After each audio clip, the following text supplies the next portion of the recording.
Good evening, everyone, and welcome to the 27th edition of Data Bytes, Getting Things Done with Data in Government, hosted by the Institute for Government. I'm Gavin Freegard, Associate at the IFG, and it's wonderful to welcome you all this evening to... Actually, hang on a second.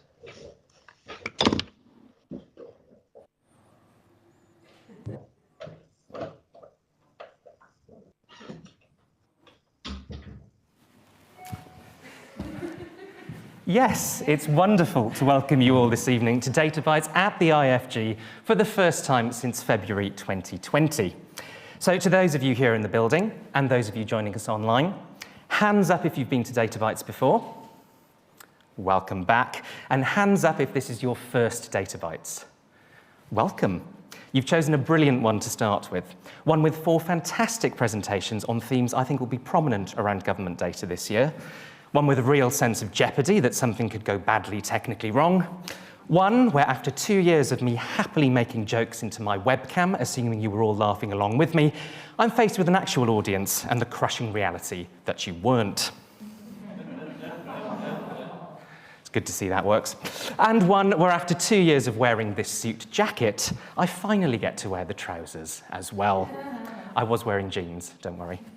Yes, tonight we're trying out a hybrid Data Bytes with audiences physical and virtual, speakers here in the building and joining us from elsewhere, and our wonderful new timer. You don't get that on Countdown. Whether we're here at 2 Carlton Gardens for future events or not, we'll always be live streaming and always able to invite virtual speakers. But our return to the building is a good opportunity to thank all of you for helping Data Bytes not only survive, but thrive in its online format. Thank you for watching us throughout the pandemic. I hope you'll keep watching as we stagger, politically punch-drunk, into the next major global crisis. Let's start with the usual housekeeping.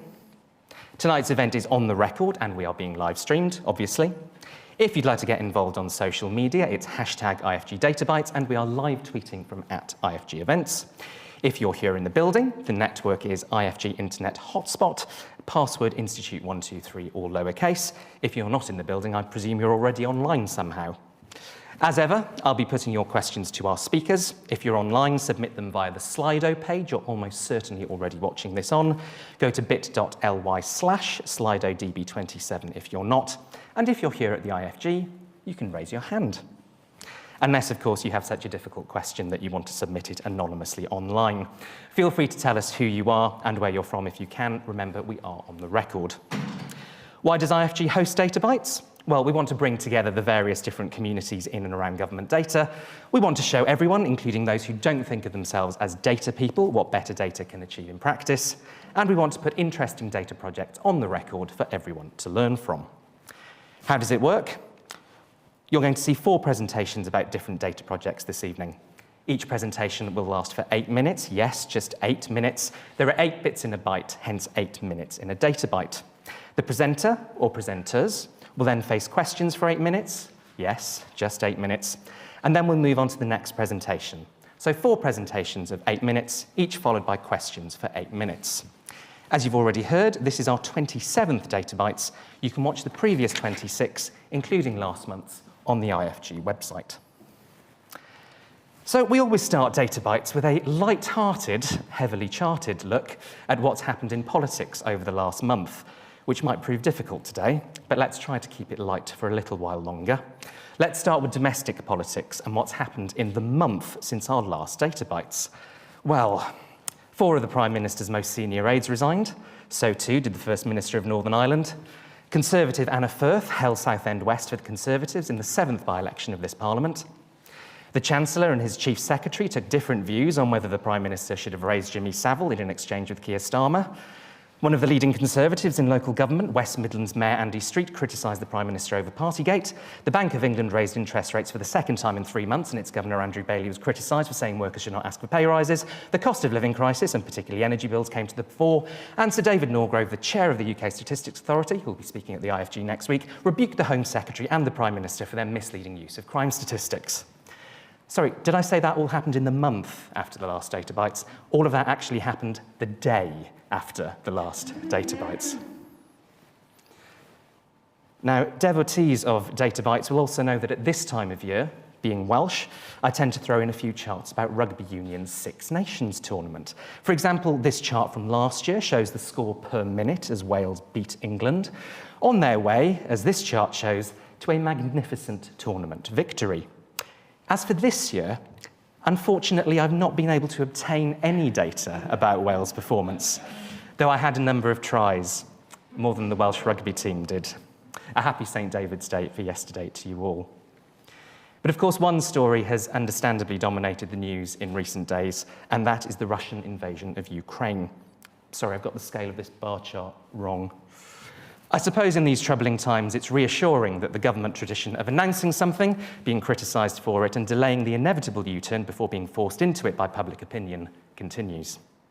There's nothing funny about the war on Ukraine, a war where the subjects we discuss here at DataBytes, the use and abuse of data and information, collide with military and human reality, so I'm not even going to try. It's difficult to know even what data to use to illustrate the scale of the crisis.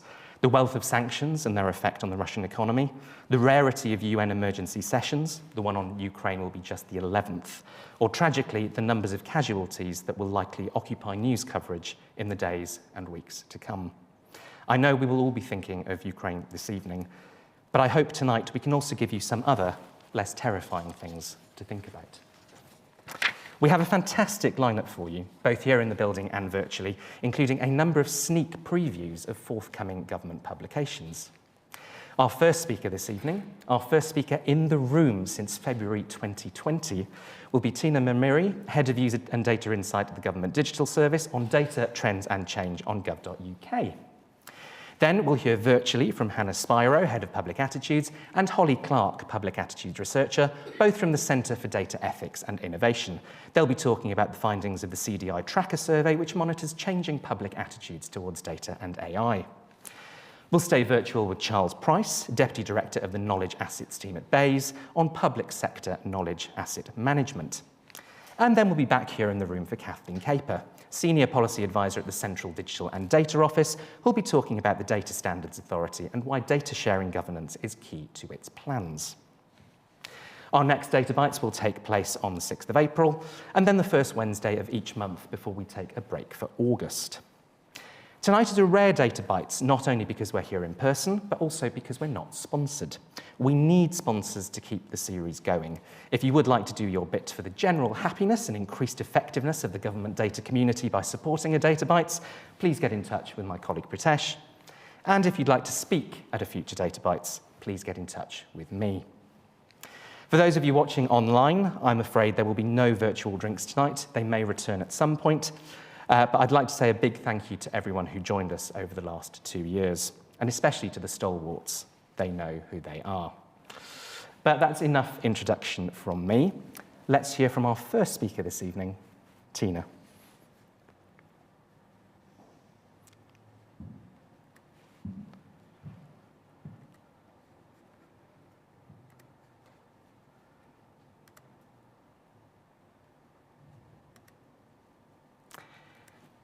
We will, I promise.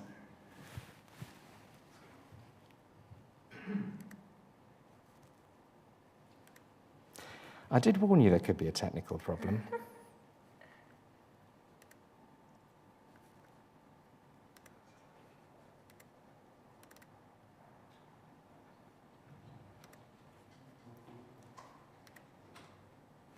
There we are. Got there in the end. Thank you very much, Gavin. Wow, it will be difficult for me to follow that up. But I do have to say hello and thank you to DataBytes for inviting me to speak today. It is a massive treat being here in real life. So I'm very excited to be sharing what we do at gov.uk and GDS. My name is Tina Marmiri, and I am the Head of Data and User Insight at gov.uk at the Government Digital Service, or GDS as it's more commonly known as. So today I'm going to talk about how we use data to understand gov.uk users and their needs, and how we've addressed some of them using the examples around COVID-19 content in the recent couple of years. So for those of you who don't know some context about GDS to begin with, it sits at the heart of Government and Cabinet Office, and we launched our new strategy in May last year with a clear purpose, and that is to build a simple and joined-up experience of government for everyone. And that is, using our unique position at the center of government, we will develop services that just work for the user, however complex the underlying systems are. And data has a very key role to play in realizing this. So a bit more context on gov.uk specifically, if you don't know. It is the online home of the UK government. We get about 17 million people visiting weekly for routine, complex, and sometimes life-changing reasons or events. And gov.uk contains over 500,000 pages of information and provides access to over 300 transactional services. It serves a dual purpose. The one is we help people to understand government by helping users self-serve and not needing people to know how government works and the complex kind of intricacies of government in order to do a task. We also help government understand people by generating insights and data analysis to see what is working and what isn't, and to try and improve that. So as you can imagine, during Brexit and COVID and coronavirus lockdowns and everything in between, we've seen a huge increase in visits as people took to the website to find out what they need to know in these complex policy areas. And the numbers show how vital it is to keep gov.uk as that trusted voice for the government in the UK. To give a sense of scale, gov.uk was the 12th most visited site in the UK in December, above Netflix and the Daily Mail, according to SimilarWeb, which is an external site that's actually tracking and benchmarking online usage of digital websites. So the popularity of the site, which has been consistent throughout the year, illustrates that engagement with government services is higher than some of the biggest digital media and entertainment brands in the country. And according to YouGov's regular poll on awareness and perception of digital services in the UK, gov.uk had near universal awareness at 98%, and 67% had a positive perception of it. Again, both of those scores have been broadly consistent across all quarters in the last 12 months. Based on our own nationally representative sample of research, close to 4 in 5 of the UK population looked for government-related content in the past year. And this translates to approximately 18 billion tracked visits on the gov.uk domain. So a caveat about that, we think that it's underrepresented because of cookie consent and opt-in rates, but is probably balanced out if you count the multiple device usage that we can't currently deduplicate for. Our analysis shows that despite some commonalities, the majority of user journeys are unique. So even journeys that have been specifically designed to be linear, such as smart answers, deviate significantly from our expectations, with completion rates ranging between 25% and 75%. So again, that just goes to show how unique and how different all the multiple users that come to the site are and what their needs are and how they vary depending on what they're trying to do on the site. Our cluster analysis shows that our users span the digital and demographic divide. So the biggest cluster of users who engaged with government content in the past year, which is about 60%, primarily interacted with coronavirus content, as you'd probably expect. They are more likely to be based in England, 45 to 55 years old, and highly educated. What we saw then with the second, third, and fourth clusters was that we represented users with more specific needs, such as driving and transport, which skewed slightly younger, working jobs and pensions, which were more frequent gov.uk users, and thinking about or looking into environment and countryside type of content, where again some of those users had lower education skills. Those who didn't look for any government-related content in 2021 were more likely to be 75 plus years old. So here we're also trying to understand a little bit about the demographics and the needs and what drives people to visit the site, depending again on the seasonality and various other things that we will be trying to understand. So let's zoom in a little bit to give you a bit of a snapshot of what was happening in gov.uk in January of this year.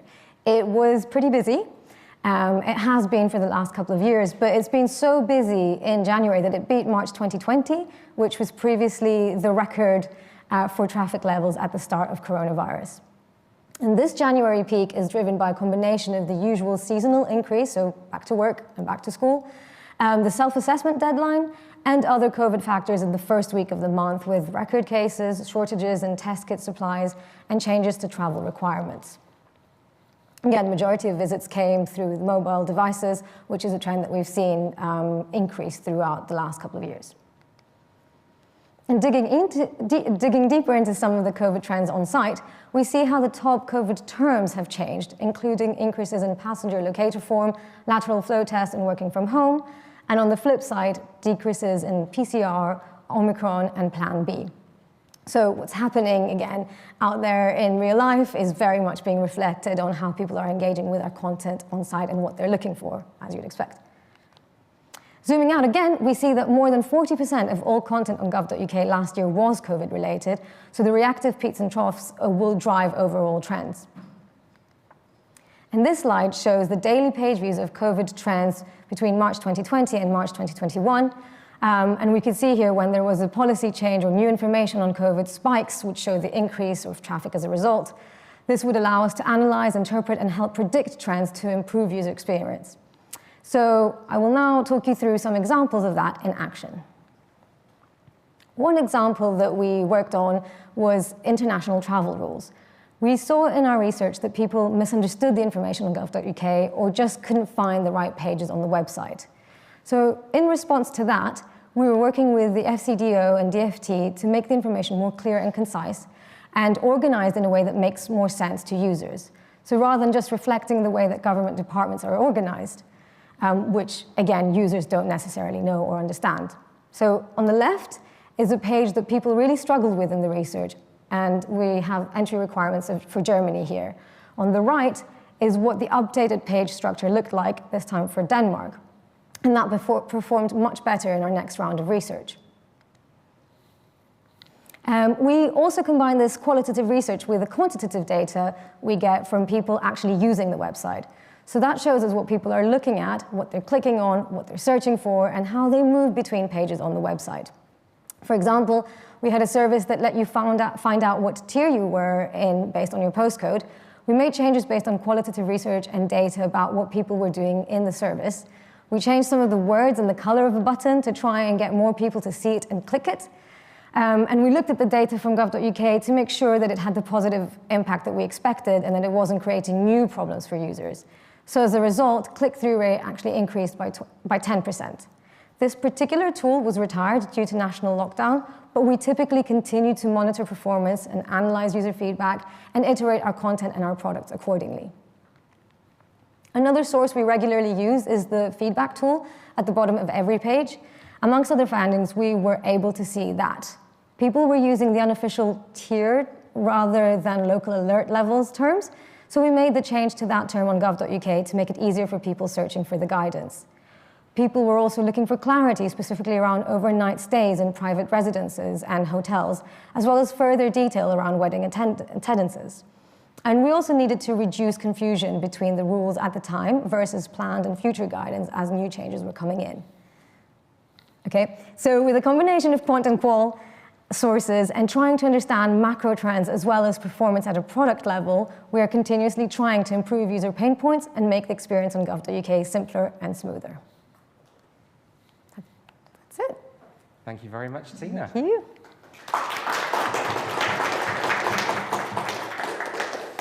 It's good to be back, isn't it? So if you'd like to put your questions to Tina, if you're online, you can do so using the Slido page that you're probably already watching this on, and many of you already are, or you can go to bit.ly/SlidoDB27. If you're here in the room, please wait for the mic to come to you. Do tell us who you are, if you can. We are on the record. And the time will start once the first question is asked. So please keep them as questions, not as comments. Now, since we've not had one for 2 years, I wonder if anybody in the room would like to ask Tina the first question.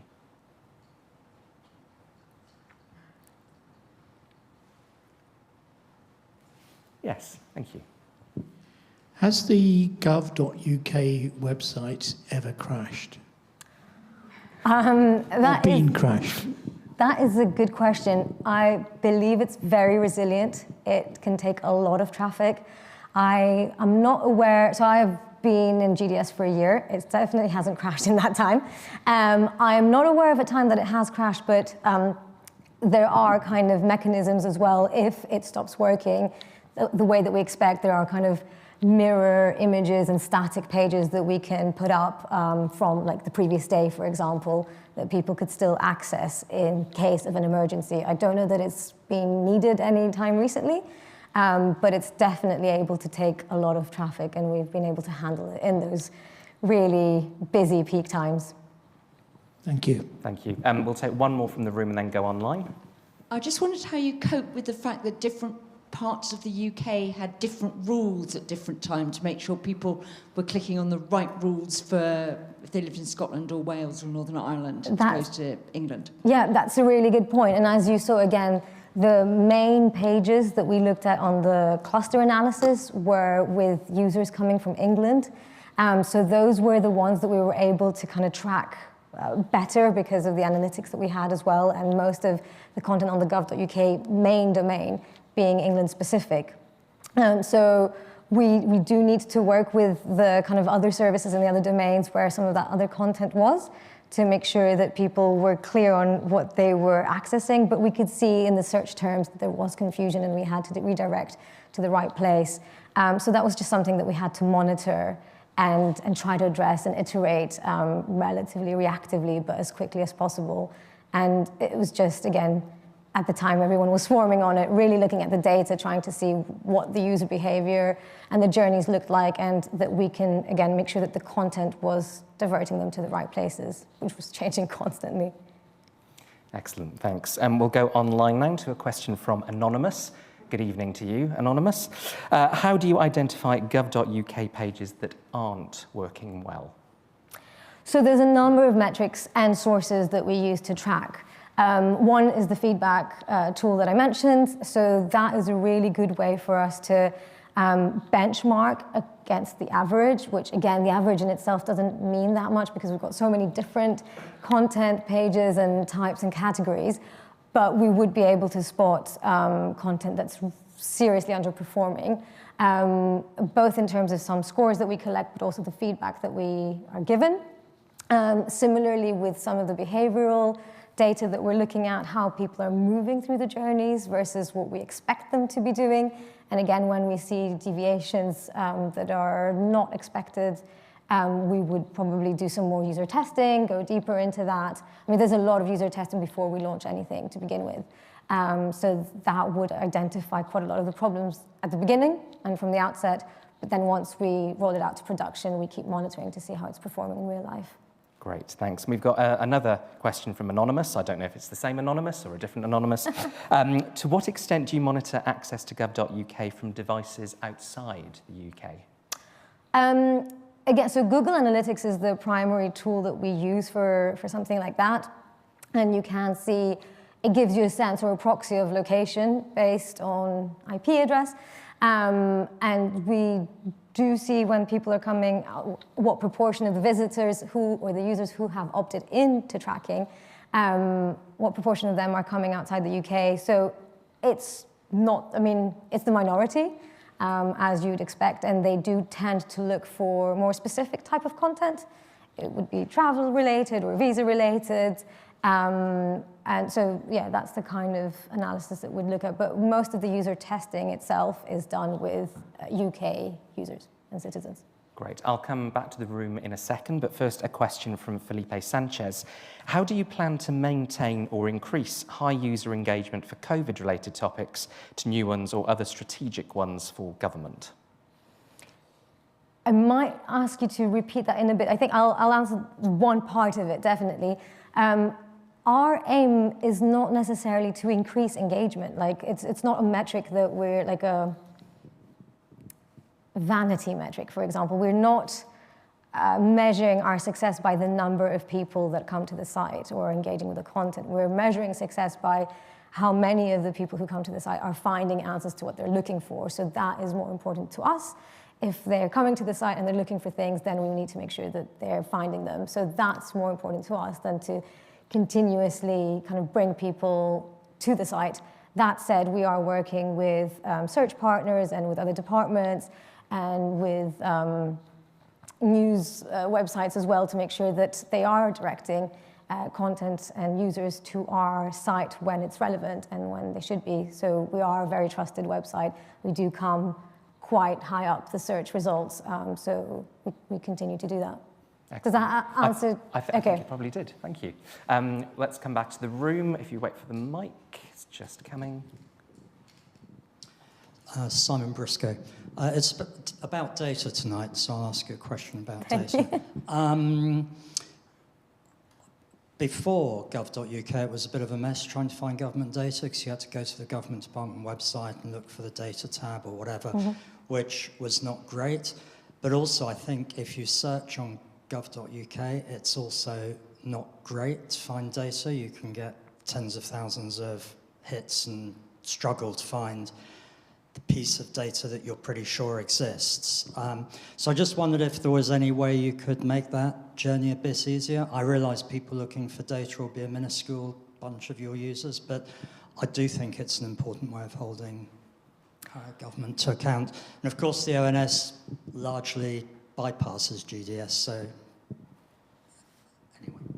I mean, that is a really good question, and it is something that we've been thinking about. We sit on quite a lot of data, our own data that we control and that we manage as well, and we'd quite like some of that to be more publicly available. Perhaps we're still trying to invest more in the maturity of our data sets to begin with, before we're able to maybe start thinking about making them more publicly available. And in terms of other data sets on data.gov.uk, that is, again, something that we're trying with other partners within GDS as well and outside of GDS to improve. It's something that we're quite aware of, and we do think it is a duty that we should try and support. But it's an investment area for sure. Mary Susan Barry, the Department of Business, Energy and Industrial Strategy. And it's a follow-up to this question around data. First of all, do you have any plans to do any user research and actually give some, take some views on looking across ONS, the Data Quality Hub, and also what sort of drivers have CDDO, which is the Central Digital and Data Office, have to actually somehow or other get all relevant data sets for government either working properly on your CCAN platform, data.gov.uk, Find Open Data, or on another platform? Yeah, I would say that discussions are being had with some of the organizations that you mentioned.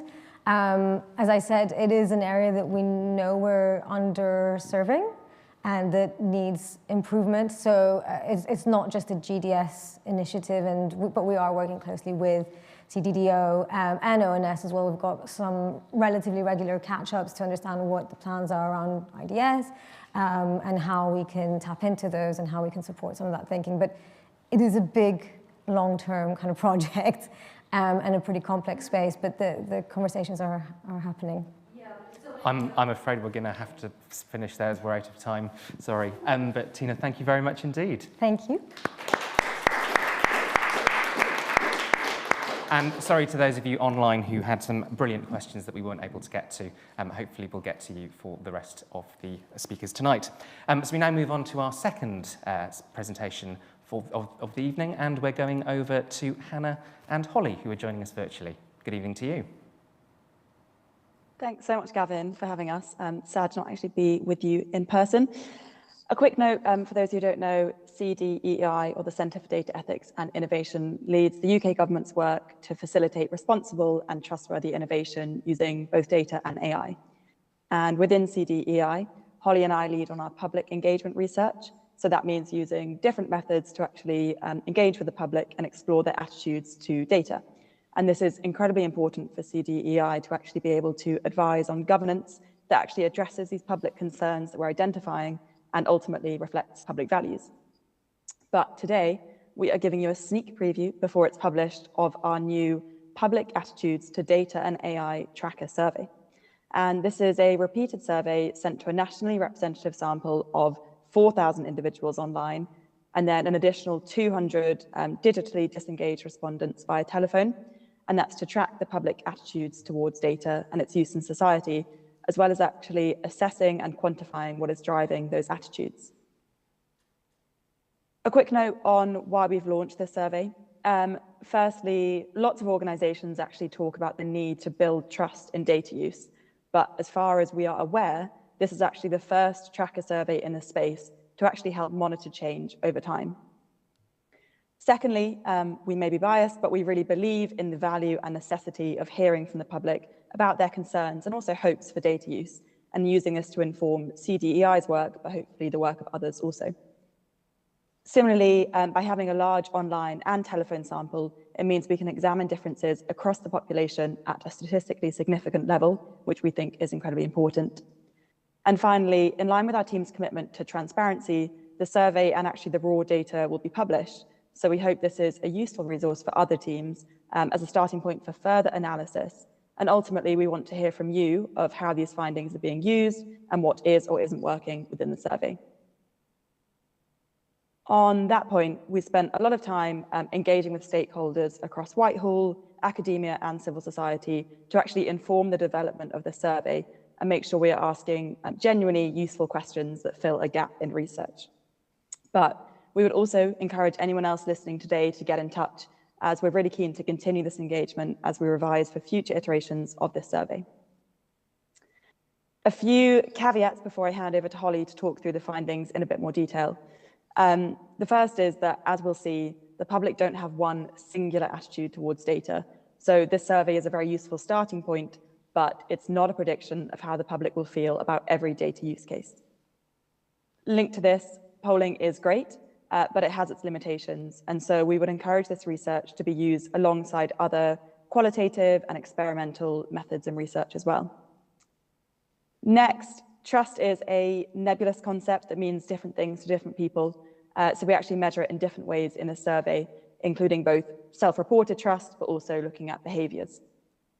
Finally, this survey reflects how people felt when they were answering these questions in December 2021, but this is going to change over time, and that's the reason for repeating the survey to look for underlying trends.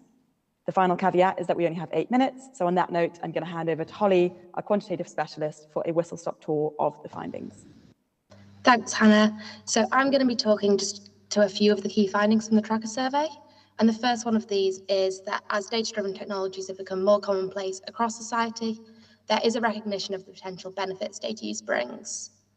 Although this is the case, people are not always clear about how their data is being collected, used and governed, leading to feelings of uncertainty. And finally, in order to address this and build confidence in data use, our research indicates that people are more willing to share their data when they have high trust in the organisations holding their data and there are strong governance mechanisms in place. So on the first of these findings, and perhaps unsurprisingly, we find that the use of data-driven technologies across society is really high. However, this isn't always a given, and it's really important to acknowledge that. So through our telephone sample, we can see that there is a proportion of society that has limited digital confidence, and therefore there's a danger of leaving these people behind, creating a digital divide. So alongside this, we found that there is an openness to data use across a variety of different public and private sector contexts, with high levels of comfort across different use cases.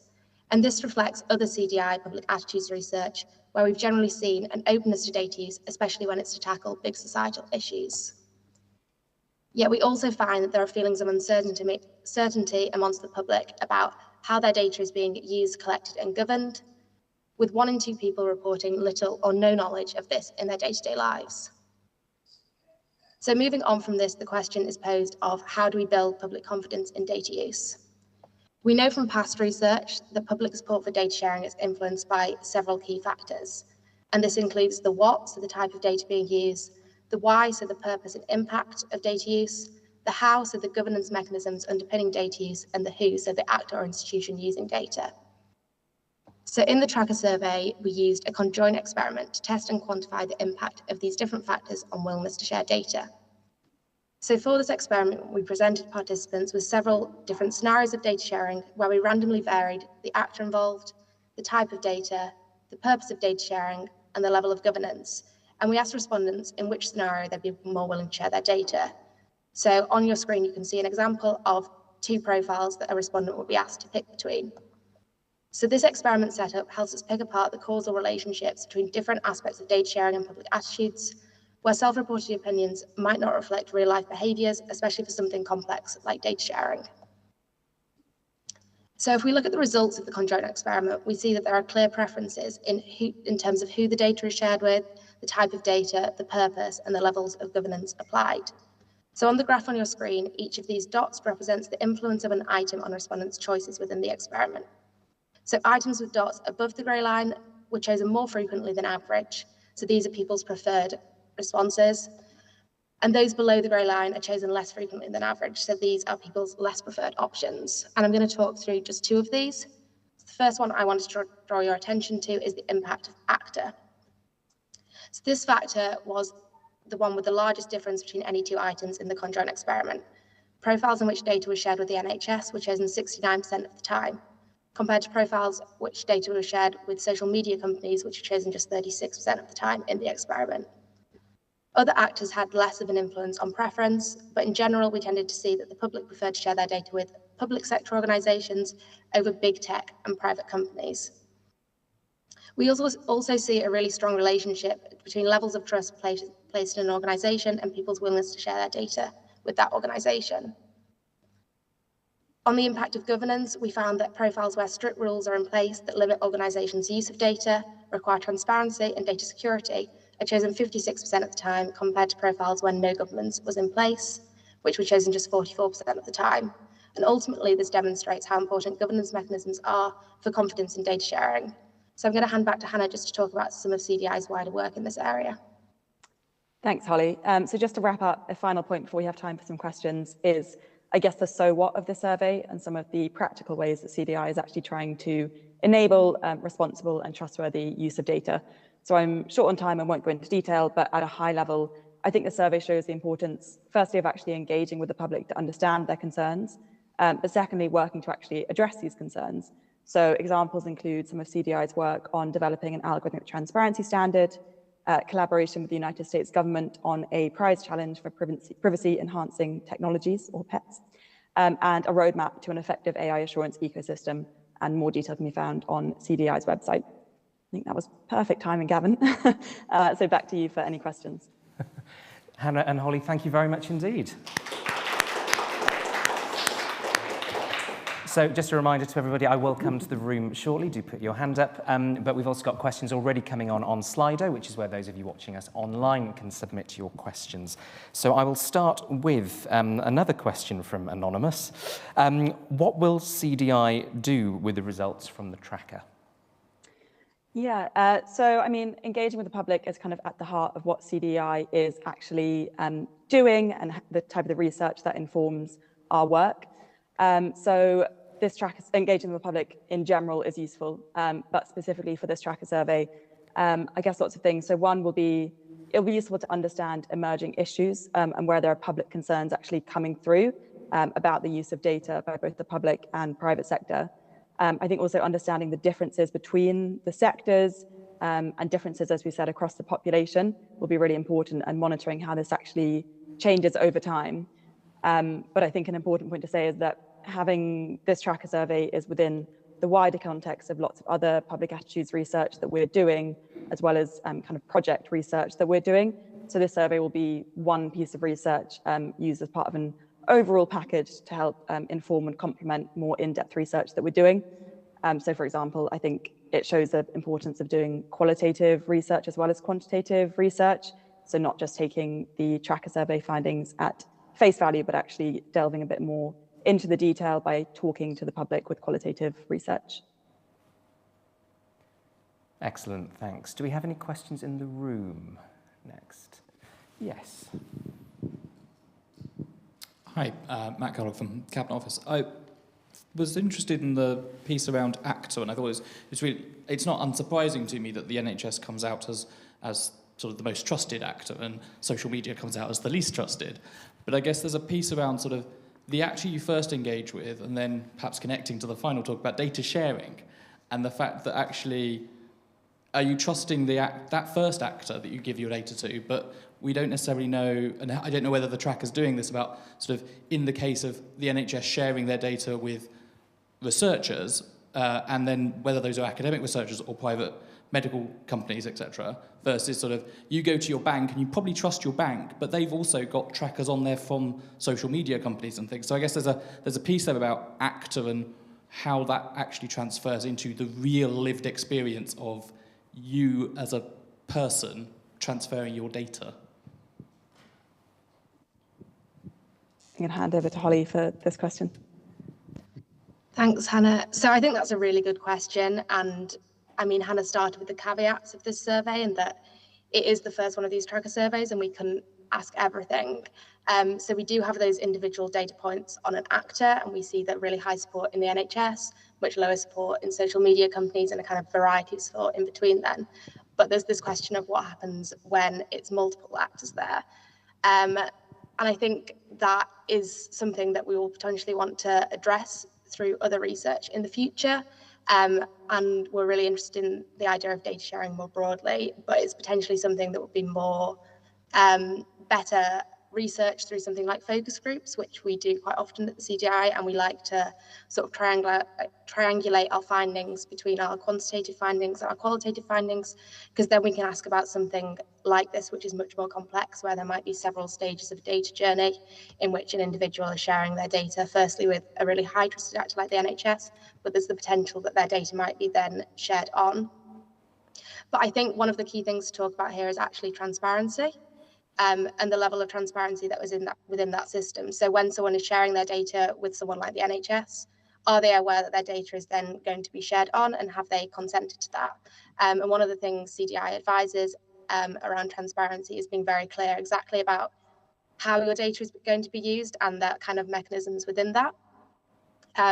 So I think that really will affect public attitudes, and it's a much more complex question.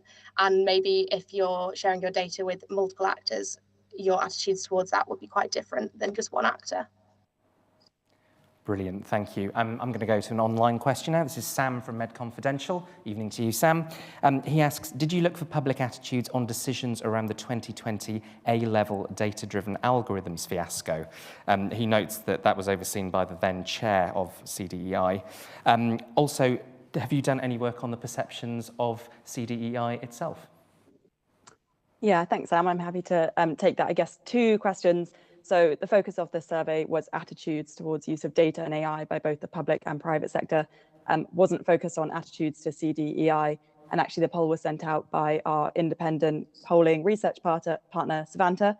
So CDEI's name wasn't kind of referenced anywhere on the poll. It wasn't meant to be like that. It was an independent poll from kind of an independent polling agency who, you know, subscribes to British Polling Council and things like that. Is fully independent. So not really the focus of this survey. On your other point around whether we looked at attitudes towards the AI, the A-level kind of data fiasco. So one thing is that within the conjoint, we varied the different actors involved and the use cases and the type of governance in place. So there was kind of ones that were similar to that of the government using data, but we weren't being specific about that result. And another thing is that on the survey, we actually had a free text section where we asked people kind of what's a recent story you heard about data and was it positive or negative? So that was a way to actually hear from the public in their own words what was kind of front of mind with data stories. So within that we looked, and there were a couple of mentions of kind of the A-level algorithm. It's obviously a very big story, but actually what we saw as the primary news story coming up was what stuck in people's memories is stories about data breaches, data hacks, data security and that kind of thing. And that was a mixture of public sector and private sector. So that was kind of the more negative end of what we were seeing when people were remembering stories about data.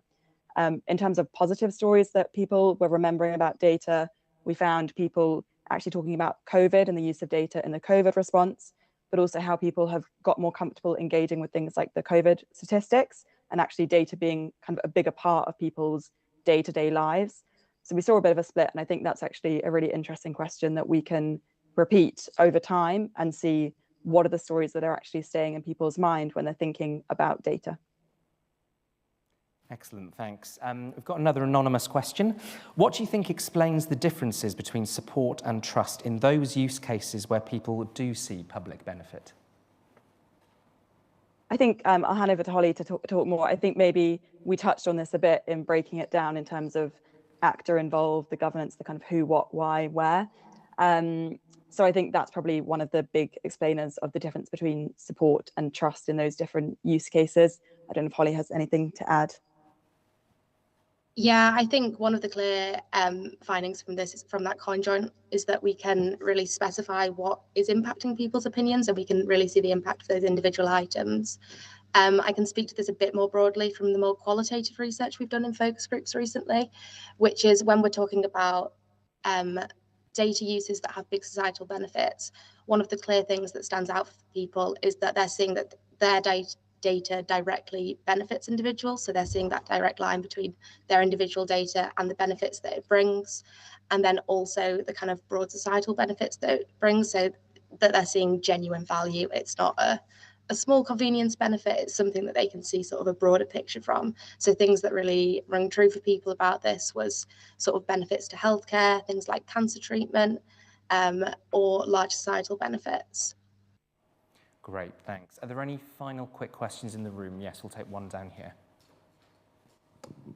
Martina Clark, Methods Analytics. I was particularly struck by your question around the impact of governance structures. Didn't seem to have as strong an impact on levels of trust as, for example, actors. There was a difference, but it wasn't a hugely significant one. As somebody who spends a lot of time thinking about governance structures, I was quite interested in if you had some views or any insight as to why that was, why people didn't seem to be that affected. Is it level of understanding of what those mean or something else? Yeah, really good question. And we also spend a lot of time thinking about governance. I think one thing is that the kind of way that we were asking this question in the conjoint is that we wanted to keep this fairly simple because we were already varying so many different things of kind of the actor, the purpose, the type of data being used, and the governance. So the way we actually asked about governance was kind of there's very strong rules and regulations in place, or there's less strong rules and regulations in place. So it probably didn't have that as much of an impact on the individual's choice because it was kind of added on at the end.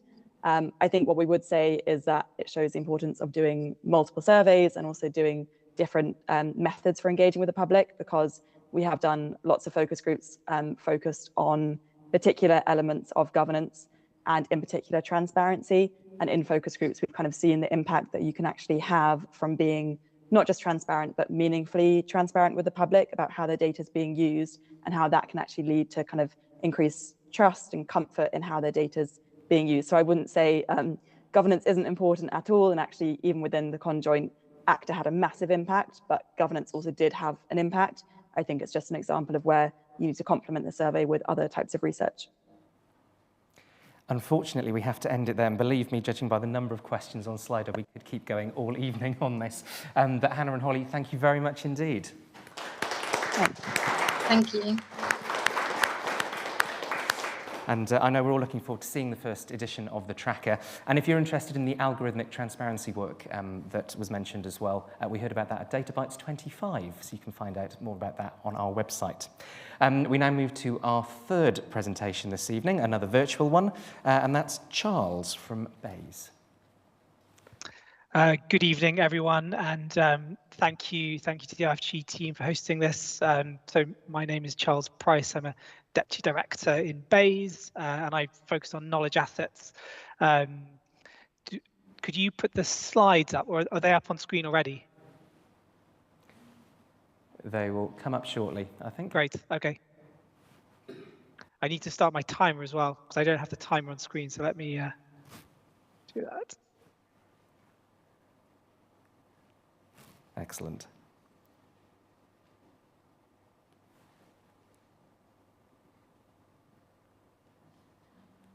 Have they appeared yet? Yeah, the slides are there. So oh, great. Okay, here we go. So knowledge assets. This team, my team, is all about identifying, protecting, and getting the most out of public sector intangibles. I'm going to tell you a bit about what those are and how this project arose. So we started this work actually in the Treasury, and it started with a document that we produced in the Treasury. I was working in the Treasury at that point, called the Whole of Government Accounts, and it sounds like quite a dry document. It's got a lot of financial information in it, but it's also a very rich source of government data.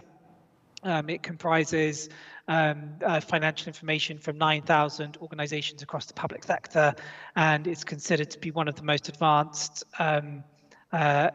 documents of its kind in the world. So it's very detailed, very thorough, and it gives a very good picture of what the government does with its money, where it gets it from, and so forth.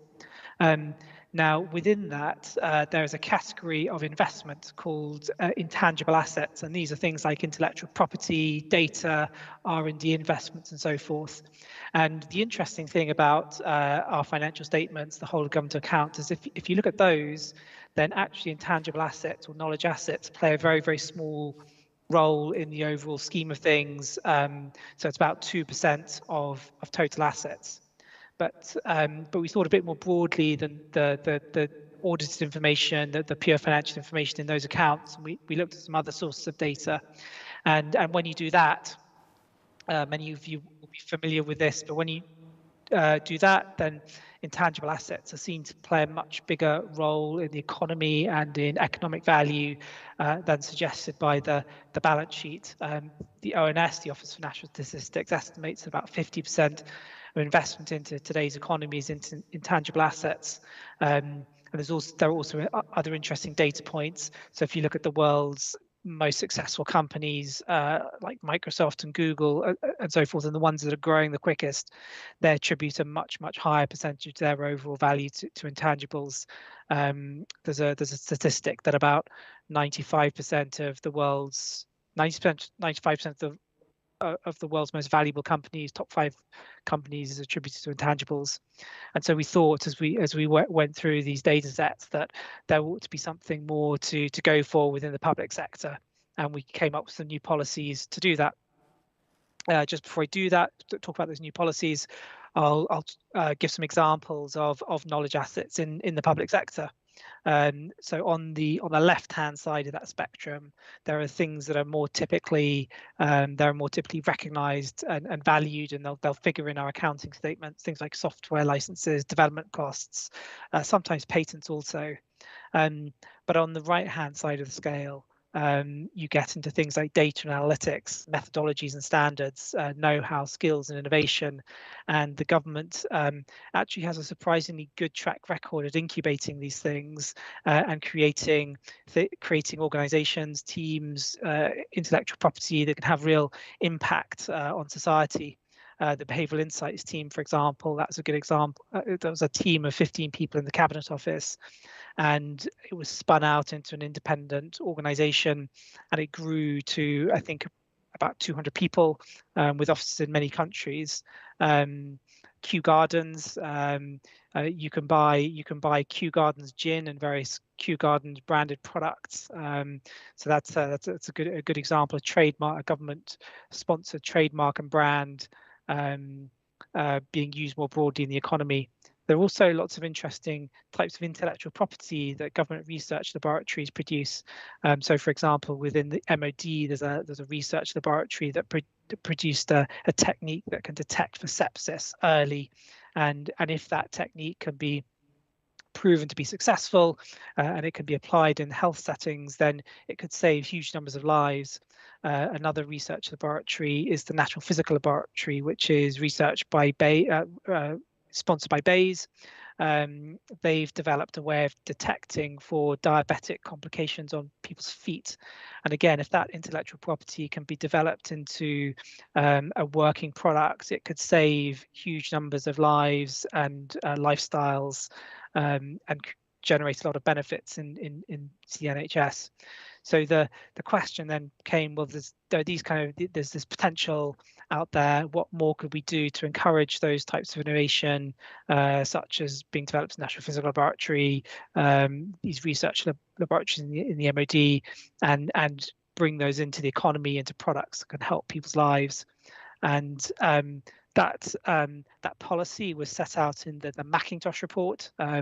Please Google it for a detailed read.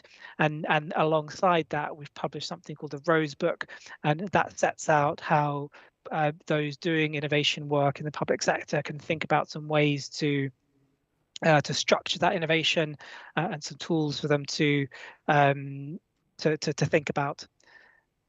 What was in the Macintosh report? Well, it was a 3-pillar strategy, and the first pillar was around good practice. So this was the Rose Book, and it generate some ideas, as I said, on what to do with innovation when you have it in the public sector. The second pillar was around incentives, and we are trying to make it easier within that pillar to do this innovation work. Sometimes there can be perverse incentives, and we have an ongoing work stream to find those barriers and tackle them.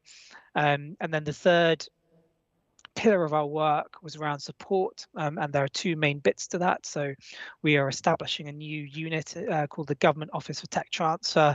This is going to be hosted within BEIS, and it is going to target those kind of innovations that are generated in government research labs and create more pathways for them to get into the economy. In developing that policy, we've learned a lot from the university system. So UK universities and in the US also have generated very strong track records in recent years of taking IP from lab benches and creating new companies and creating working products from that. And we're looking to learn a bit from that. The other thing that we are doing is setting up a new fund, a new fund to back some of these innovation ideas in the public sector. For any of those areas, there's more detail in the Macintosh report. So please do Google that if you're interested in finding out more. And please ask me questions now also. Gavin, I think I'm pretty much bang on your 8 minutes, and I'm going to hand back to you. Fantastic, Charles. Thank you very much indeed. Again, if you're watching us online, please do submit your questions via Slido. We've got some coming in already, but I went online first last time, so I'm going to come to the room first this time. Does anyone in the room have any questions for Charles? And again, we'll start the timer going when the first question is asked. Yes. Mary Susan Barry BEIS. How is ARIA, the Advanced Research and Invention Agency, and the GOT, which is Government Office of Technology Transfer, how are they going to work together? I mean, I'm on the assumption they are going to work together, and what sort of expectations are there to come out of ARIA? I mean, and presumably anything that does come out of them is obviously going to be given some sort of value in WGA. A couple of questions there. How do we value this kind of products of these kind of research institutes in WGA, and how will the work link with how will Government Office for Tech Transfer link with ARIA? So you're right. BEIS is setting up two organisations at the moment. One is ARIA, and the other is Government Office for Tech Transfer. They're both in the process of setting up appointing chief executives and making good progress in that. And I think as those two chief executives settle in, neither of them started yet. As they settle in, they will. I'm sure they'll have good conversations about how to link up their respective areas. In the main, I would say that ARIA is focused on big blue sky innovation, creating new categories of research, and Government Office for Tech Transfer is really going to be about working with ideas that already exist, have already got some kind of proof, and finding clever ways to get those into products that can help people in the market. So there are slightly different phases of the innovation chain. On your point about how does this kind of work get reflected in the whole government accounts, I mean, I'd say in a way, the objective is not to start showing increases in asset values in the WGA. The objective is to create new inventions that have positive impacts on people's lives. And on the whole, I wouldn't expect to see changes in the WGA as a result of this work. Thank you, Charles. I'm going to go to a specific question which broadens out to something broader from Tom King online. Evening to you, Tom. Does the National Cyber Security Centre get included in intangible accounting? And I suppose the broader question I'd ask is, how do you think about the intangibles that come from all of the information and data gathered by intelligence agencies? Yeah, so that's a good one. So I would think that the national cybersecurity, so it would be its financial statements would be consolidated into the WGA. I wouldn't think it shows lots of intangible assets within that because there may be some development costs that it capitalizes. I don't know. And then onto your point about how kind of security organizations can feed into this. So GCHQ is a good example. They have lots of innovations, and occasionally they do look to find broader ways to get those into the economy because they think it can help with broader economic security.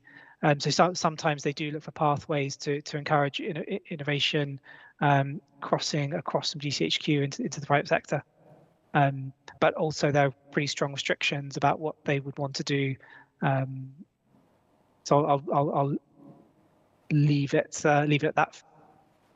Great. I'll come to the room for another one shortly, but first another question from Anonymous online. The government has announced R&D tax credits linked to data and analytics, but they appear to be limited to the purchase of proprietary data sets generated by third parties. Are there plans to expand them to boost R&D geared to data-driven IP development? So the focus of the knowledge assets work is innovations, IP, developed within the public sector. So questions about R&D credits which apply to private sector organizations it's not part of our policy area. I couldn't answer that one. No problem at all. Do we have any more questions in the room? Yes.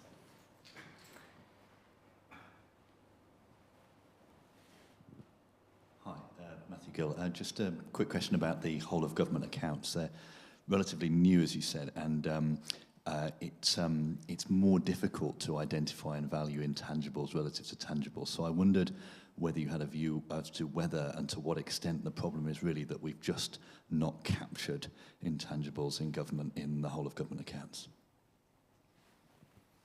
So yes, I definitely agree that it is harder to value intangibles, and I think that's one of the reasons why they don't figure strongly in the whole of government accounts. And so and that really informed our work, that what we wanted was more ways of seeking out those interesting cases of intellectual property across the public sector and finding pathways, creating pathways for the potential of that IP to be fully realized. So yes, it's hard to identify a way of valuing intangibles, but that's not to say that we shouldn't be on the search for them and be doing all we can to support them. It's all. I mean, I would add it's also a challenge in the private sector. So the WGA is drawn up under international accounting standards. So it's also a challenge in the private sector how you account for your intangible assets. Excellent, thanks. You mentioned the Rose Book, and there are a number of sort of coloured books across government that are there for civil servants to refer to in their sort of everyday work. What effect do you think your knowledge assets work is likely to have on the work of individual civil servants? What does it sort of look like within departments on a day-to-day basis? So what we hope is that those leading on innovation programs who develop some clever idea, be that IP or some interesting data set or an algorithm, have a way of putting that into an organizational structure, so a structure within their organization, and that they can then be supported by the Government Office of Tech Transfer if helpful, and also some of these grant funds that we're setting up. One of the challenges that innovators often have in the public sector is that if their idea has application outside their department's remit, so if, for example, the MOD has an interesting bit of IP that can have impact in the Department of Health, it's very difficult for that to get funded within the MOD. But likewise, the Department of Health will say, well, that sits in the world of the MOD, so they're not going to fund it. And what we're trying to do with some of our funding programs is to support those ideas that can fall between gaps. Great, and I think we've got time for one more question. So Anonymous Online asks, Are there plans to value NHS data or IP derived from it and add that to the whole of government accounts? So, there's a lot. There's like a lot of conversation about NHS data, and there are various reports in the private sector. I think Ernst & Young has done one on the potential of potential value of NHS data.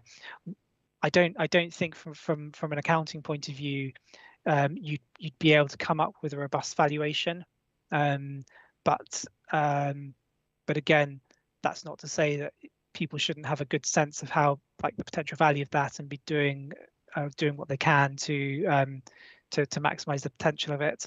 And I know there are lots of initiatives within the Department of Health to do that in a way that is safe for patients and meets very rigorous ethical standards. Excellent. Well, Charles, thank you very much indeed. I think we'll all look forward to see how that work develops.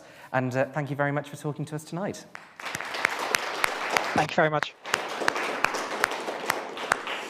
And now, last but certainly not least, we're back in the building, and we're over to Kathleen. Thank you.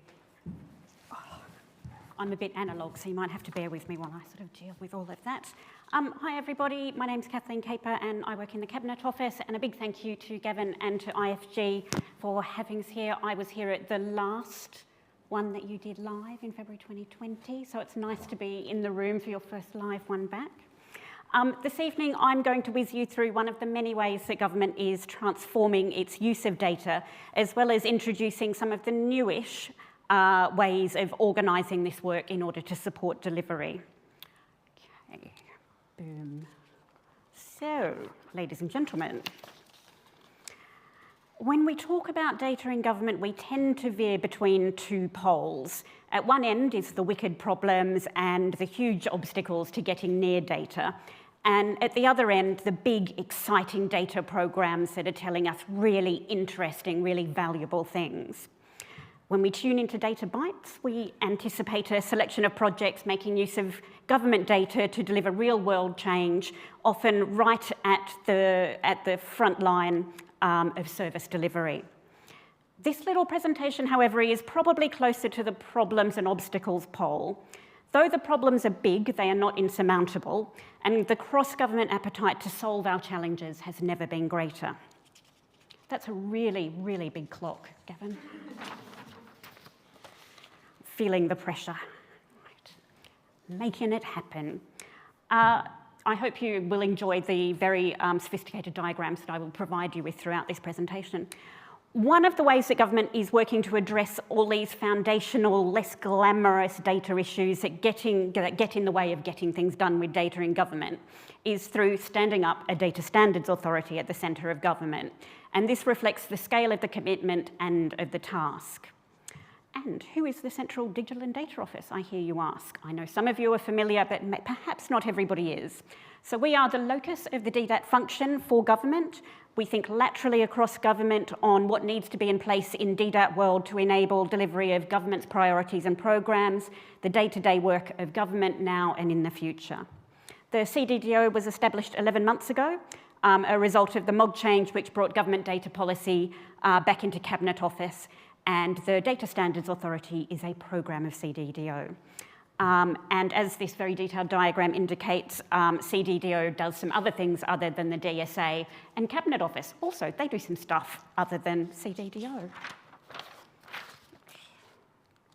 Boom. So how do we take it from these big picture strategies and into action?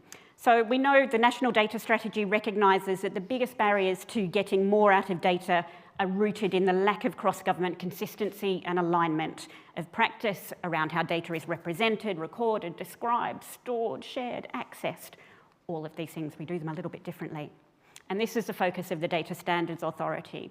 We want to identify, endorse, and deliver the right standards for government, and those things should drive data interoperability and improve data sharing. It's really that simple for us, but it tends to get a bit more complicated as we go through it. So we're all about improving that leadership around standards, addressing those common points of friction, and providing the tools, levers, guidance, and support to deliver that interoperability.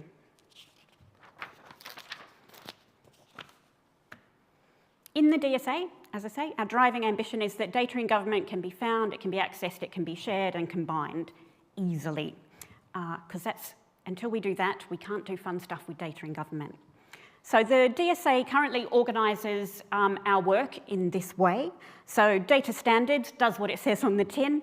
It's that identifying standards that government needs, providing ways to endorse them, to disseminate them, working with standards bodies within government and outside of government, and finding ways to enforce such standards where that is appropriate.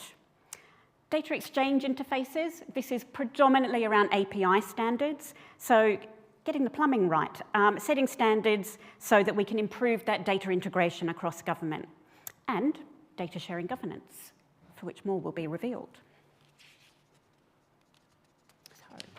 I think for many of you, the points on this slide will be really familiar, these challenges, and the way each one of them contributes differently to the difficulties in getting the best value from government's data. Addressing these foundations across government is a huge task. It is massive, and we can't deny that. It will take time, it will take resource, and it needs to be continually managed. It's not going to be something we can solve once and walk away from. We're going to need to continue to update what we're doing. So the DSA and CDDO more widely have the majority of these challenges in our sights. However, I don't mean to be dramatic.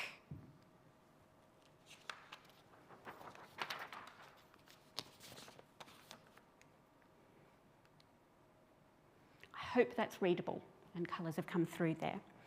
So all the same challenges that apply to the technical aspects of data sharing are seen on the non-technical side of data sharing.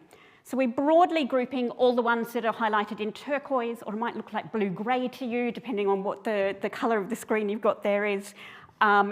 We group these broadly as data sharing governance issues. We cast our net fairly widely across it, so that we're capturing most of the non-technical enablers for data sharing. And we're taking a standards-based approach here too, by which I mean working towards consistency, alignment, and consensus. Very aware of the time. So our problem statement. Because of the nature of departmental government and the attendant differing levels of data maturity, we find ourselves here.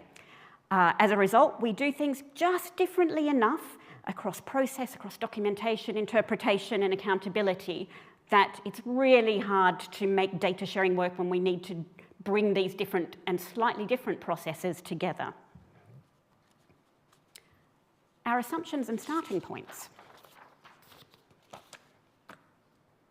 The job is consistency and alignment, and consistency and alignment will make cross-government data sharing faster and easier.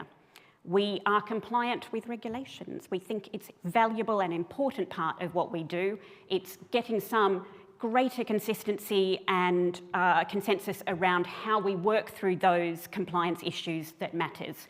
I am agnostic about what the laws are. If the law changes, we'll work with that. We're not in that policy space at all. And we think about users in two ways. We think about the experts for data sharing, people who are doing this stuff day in and day out. We think about them as having the consistency gap. And for those who do it occasionally, do some data sharing occasionally, there's a capability gap. And we need to be a lot more creative about how we work with the capability gap. 1 minute, 15 seconds. I have some criteria, things that really matter to me that bring it into the scope of data sharing governance within the Data Standards Authority. So I'll focus here on the main one that's really important to me, is that it needs to be a common friction. It needs to be a problem that we share when we come together in government to share data with each other. Is it something that is repeated over and over again and we've just not been able to solve it? And that is something then that brings it into scope for CDDO, for the DSA, because if you've not been able to solve it yourselves, then it's probably something that we can do more centrally and hopefully work through. And then it needs to come through, all of that stuff needs to be non-technical. Will the levers that I have available, the tools I've got available around consistency, alignment, etc., be valuable here? I've got some priorities. I'm doing some stuff. I may well publish a high-level framework in the not-too-distant future that's a product of work across government to identify good practice, priority areas of friction, which make data sharing inefficient. It's our first product in relation to the first priority, currently going through internal clearance, but we're doing some informal testing. And the framework sets out our aims, addresses initial priorities in support of cross-government convergence and coordination of data sharing governance. Doesn't matter what we publish, if we haven't got your buy-in before we get there, it's not going to work. I am one of many. Look at that.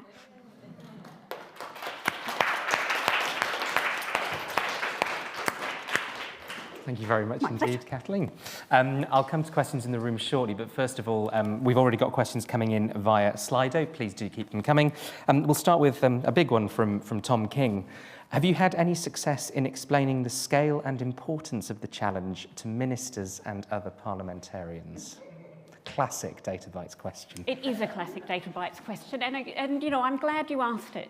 I think there's always a balance for us in trying to demonstrate progress and tangible progress at that. And so, you know, it's just a really human thing to latch on to stuff where you can go, well, we've increased this by X and kind of thing. So we make sure that we've always got a bit of that up our sleeve. But we also want to be able to talk about if we're going to get to these really ambitious data projects that you want to do, here's all the things that need to happen first, and making sure that that's part of the narrative that we're continually feeding up. But people also need to be able to see that things are happening here and now. Excellent. We haven't cracked it, is probably the simple answer. Anyone in the room got a question? We've got, we'll go for the back row first, and then we'll come to you next. Just a very simple question. If you're trying to save ministers, what do you do to sort of crystallise for them the prize that data sharing could be unlocking that you're leaving on the table by not doing it? I don't think that's the challenge. I think that they really understand that there's this enormous, valuable asset in government, and we could make more of it if we can combine it, and then explaining the reasons why it doesn't combine easily is where it gets more challenging, because it is quite technical. It can be about the data quality, it can be about formats, it can so many different reasons why the data from Department A can't be combined with the data from Department B. And I think the challenge for ministers is understanding the scale of that problem, because they want to get to the stuff that really delivers change, and that's understandable. So we've got to find some of that low-hanging fruit too, to make sure that we are delivering, and that also helps us solve problems as we go along. Probably quite a linked question. I noticed you said capability gap and had the line that said that might not need direct attention. Yeah. Does it not? Yes and no. So I think for me, I think there's some more creative ways of doing it. I don't think everybody in government needs to be a data sharing expert or a data protection expert or any of those things. We're seeing some interesting stuff coming through departments at the moment in trying to deal with this, rather than trying to push more stuff into people's brains that they can, put on their LinkedIn. What they're looking at is, can we have a floating team, for example, that advises those who are doing data sharing occasionally and helps guide them through the process? So you've got that expertise there and you're deploying it where it's needed, rather than thinking you've got to skill everybody up all the time. So it's that kind of creativity, I think, that will help us close the capability gap. Otherwise, on the sort of expert side, where people are working with data sharing day in and day out, data acquisition teams in their CDO office, etc., they know exactly what they're doing, and the gap for them is aligning their systems and processes. I'm going to take a question from online, and then we'll come to another one in the audience.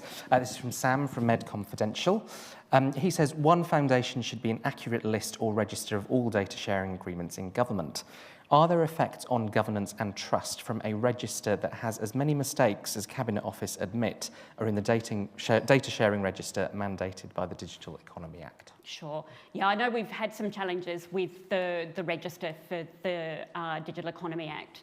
And I'm not over the detail of that register, but I do understand that there have been some challenges there. I think that's a really good point. Is that this is not something that we have completely solved. During the CDEI presentation, I was really interested in the stuff that the scoring that they were getting, the sort of attitudes coming through around governance, and I want to dig into that with them more, so that we can start to pull out what do the public expect to see? What do they want to see? And what can we deliver around the data sharing agreements that do exist in government? And we've also got some massive technical ones too about actually locating them all. And that's sort of very high on my agenda as well. Is there such a way of being able to understand all, even within government, all of the data sharing arrangements that exist? It's a big space, almost as big as everything else that we've got on our plate. But yeah, I'd love to talk to you more about it at some point, Sam. Excellent. And this is also a shameless plug for the IFG. We've got a project coming up on data sharing during the pandemic, so I'm sure we'll want to talk to you as well. Please do, yes. Simon. I thought you might. A lot of the interest in this, of course, is collecting data to make government run more effectively and run services better. But if I can take you to the end of the other end of the spectrum with statistics for public consumption, I think there was a great hope with the Digital Economy Act, which was 5 years ago, that would lead to a lot more data sharing to produce statistics. And I think it's been really mixed. I don't think it's been nearly as successful as people hoped. And I don't know whether that product, statistics for public consumption, is something that is particularly a passion or a priority for your team? So we work very closely with the ONS. So they are a key partner for the Data Standards Authority, so we do work quite closely with them. There is, as you'd probably be aware, slightly different legislation which covers statistics and research, but sort of fits broadly across stuff in the DEA as well.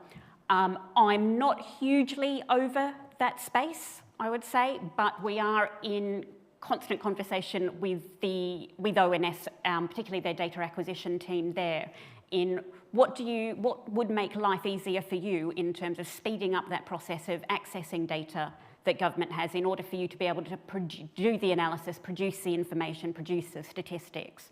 So I'm in that sort of wedge there of how do we make that easier at this stage, and it's really early days.